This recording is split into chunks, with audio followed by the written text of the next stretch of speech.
Dari dapur biasa jadi luar biasa. Selamat datang ke channel Chef, tempat di mana tradisi bertemu gaya moden.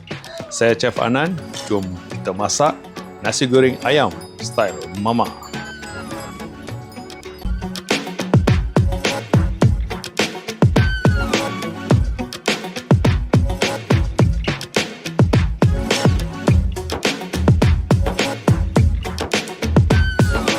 Untuk resepi ni saya pakai beras basmati ya.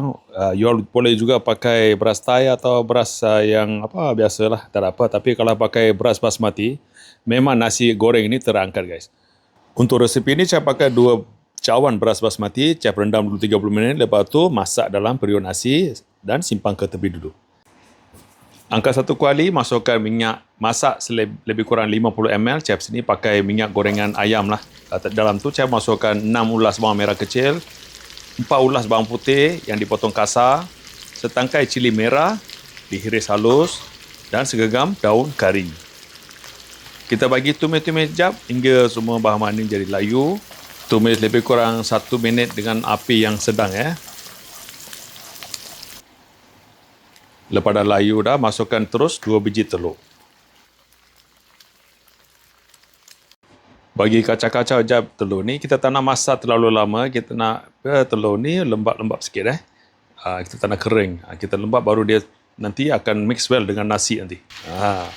Dalam ni saya masukkan 1 sudu besar sos cili, 1 sudu besar sos tiram dan 1 sudu kecil serbuk lada putih. Lepas tu masukkan setengah sudu besar serbuk kari daging. Sebelum tu guys, tolong komen di mana you all makan nasi goreng Mama yang power ya guys. Sekarang kedai Mama jarang saya nampak nasi goreng Mama. Sekarang semua style tom yum pula. Okey guys, bagi campur semua bahan ni jadi betul-betul jadi sebati. Lepas tu kita campakkanlah nasi yang kita masak tadi dalam kes ni. Saya pakai beras basmati. So, satu lagi benda saya lupa nak cakap, sebelum kita goreng nasi goreng ni, pastikan nasi yang kita masak tu sejuk ataupun suam lah baru nasi goreng kita ni enak. Masukkan juga ayam goreng yang ditelah potong potong kecil. Resepi ayam goreng Mama ni chef dah post video sebelum ni you boleh balik tengok cara buat nasi goreng ayam goreng Mama. Ayam goreng Mama resepi itulah yang saya pakai untuk goreng nasi goreng ayam Mama ni. Dah masuk ayam goreng, tunggu apa lagi, bagi goreng lah. Kita bagi goreng guys, kita goreng bagi betul-betul semua campur aduk. Beras basmati guys, betapa cantik nasinya. Kalau you all pakai beras basmati bukan untuk nasi goreng aja kalau pakai untuk buat nasi lemak pun memang power guys. Memang tak lekat-lekat berasnya. So dah kasih campur aduk, dah cantik dah. Sekarang saya masukkan sayur sawi. You boleh juga masukkan sayur kobis. Untuk resepi ni saya pakai sayur sawi.